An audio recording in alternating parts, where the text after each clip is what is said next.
9월 4일 화목의 메시지 데살로니가 전서 4장 1절에서 12절 말씀입니다.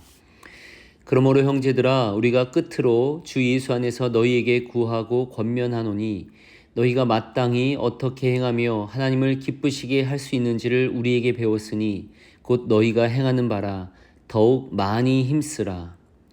우리가 주 예수로 말미암아 너희에게 무슨 명령으로 준 것을 너희가 아느니라. 하나님의 뜻은 이것이니 너희의 거룩함이라. 곧 음란을 버리고 각각 거룩함과 존귀함으로 자기의 아내에 대할 줄을 알고 하나님을 모르는 이방인과 같이 세욕을 따르지 말고 이 일에 분수를 넘어서 형제를 해하지 말라. 이는 우리가 너희에게 미리 말하고 증언한 것과 같이 이 모든 일에 주께서 신원하여 주심이라.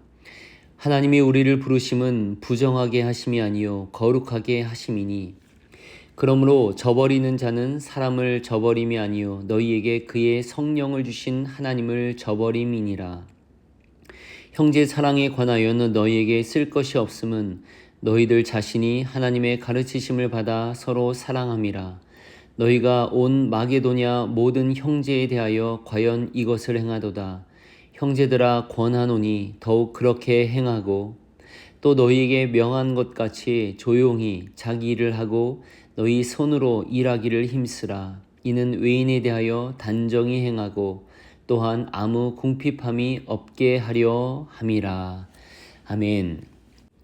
우리는 데살로니가 교회에 보낸 바울의 편지를 보면서 그 교회가 얼마나 칭찬받을 만한 좋은 교회였는지를 계속 살펴볼 수 있었습니다. 오늘 성경에서는 바울이 이 교회에 보내는 구체적인 조언들이 나옵니다. 그것이 나오는데 1절부터 7절, 8절에 이르는 긴 내용이 나오는데 그 핵심은 바로 3절입니다. 하나님의 뜻은 이것이니 너희의 거룩함이니라. 거룩함, 이것을 다른 말로 말해 성결이라 할 수 있습니다. 성적인 성결이라는 것이 분명하게 드러나고 있습니다. 음행을 멀리하라고 합니다. 아내를 거룩함과 존중으로 대하라고 합니다. 이방인들처럼 세욕을 따르지 말라고 합니다. 하나님이 우리를 부르신 이유는 더러움이 아니고 거룩함에 이르기 위함입니다. 이 명령을 저버리는 것은 사람을 저버리는 것이 아니라 성령을 주신 하나님을 저버리는 것이다 라고까지 말하고 있습니다.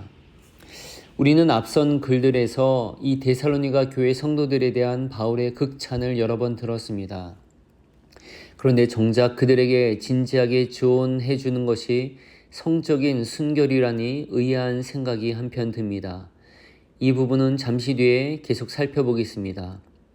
이 성결 다음으로 바울이 제시하는 바는 그들의 사랑에 대해서입니다.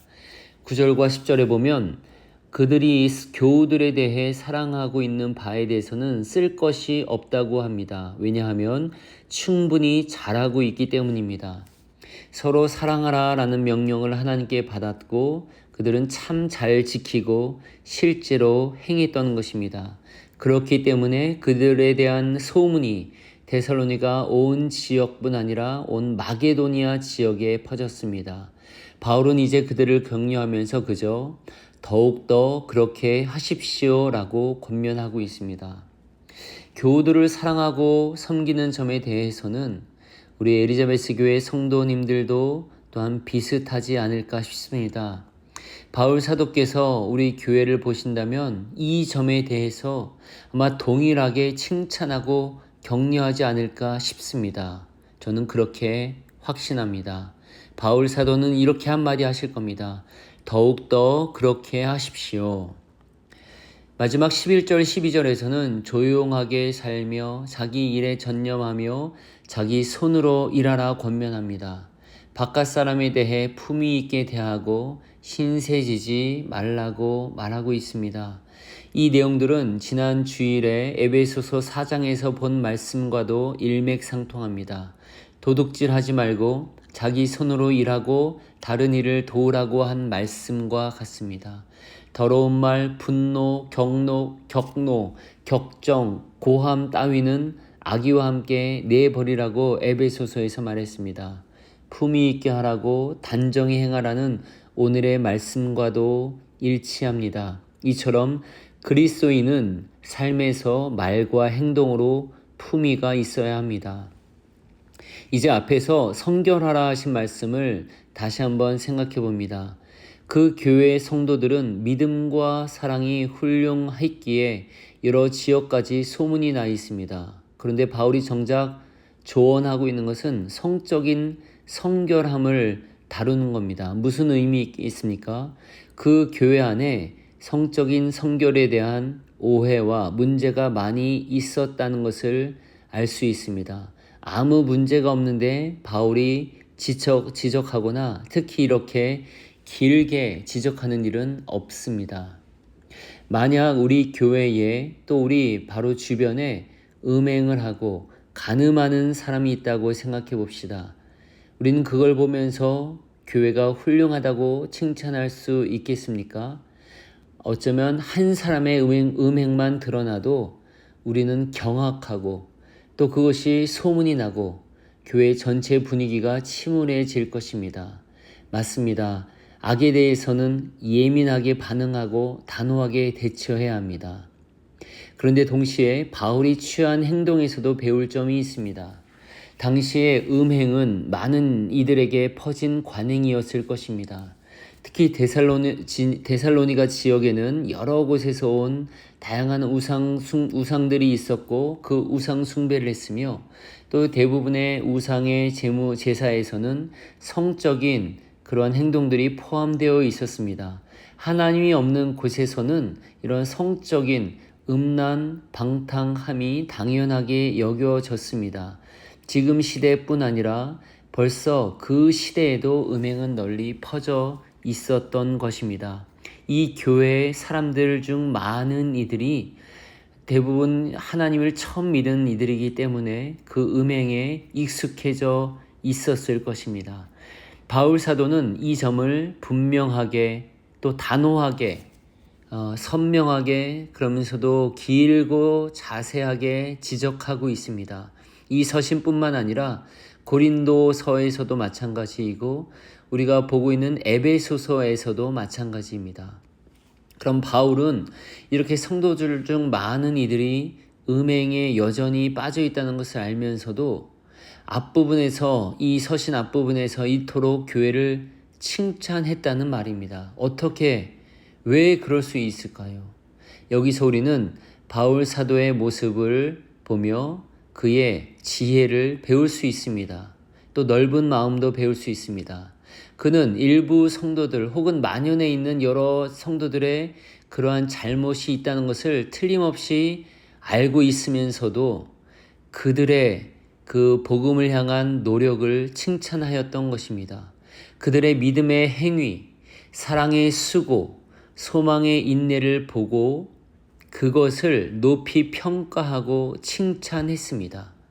그들에게 치명적인 약점이 있음에도 불구하고 그들이 하는 노력과 수고와 열정을 보고는 그 부분은 칭찬을 많이 한 것입니다. 그러면서도 동시에 기회가 될 때 그들이 고쳐야 하는 점을 분명하게 지적하고 있습니다.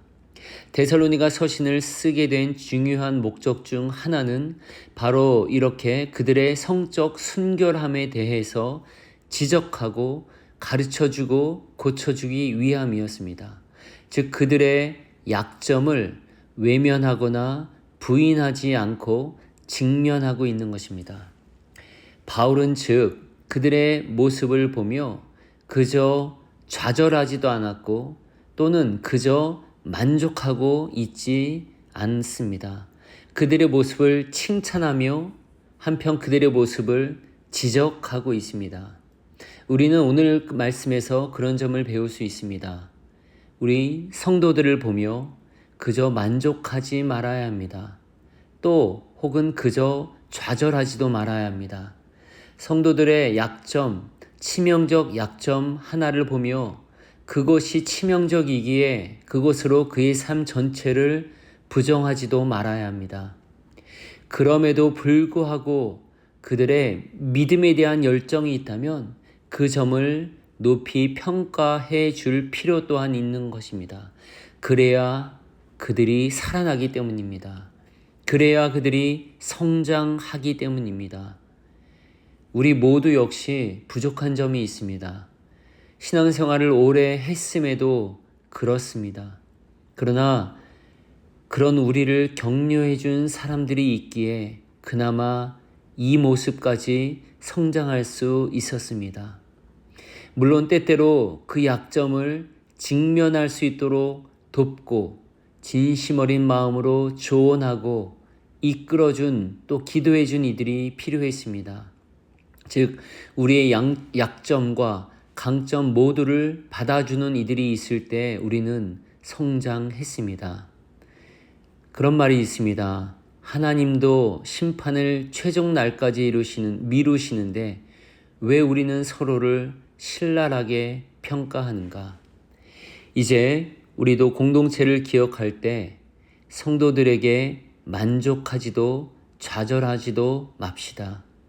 그리고 우리 스스로의 모습으로 인해 그저 좌절하지도 그저 만족하지도 맙시다. 우리를 끝내 그리스도의 모습으로 변화시키실 하나님을 신뢰해야 하겠습니다. 여호와 우리 주여, 주의 이름이 온 땅에 어찌 그리 아름다운지요. 묘성과 오리온 자리 별들이 주님을 찬양합니다. 참새와 박새가 그 노래를 흉내냅니다. 모든 창조 세계가 대지휘관이신 주님을 따라 노래합니다. 저만 빼고 말입니다. 왜 그렇습니까? 왜 저만 저 자신의 노래를 혼자 불러야 합니까? 저는 목이 곧은 피조물임에 분명합니다. 저를 용서하소서. 저는 더 충만히, 더 자주 주님의 지휘에 맞추어 노래하고 싶습니다. 지속적이고 변치 않는 사귐을 가지고 싶습니다. 지금은 매우 작고 희미해 보이는 이 열망이 자라게 하소서.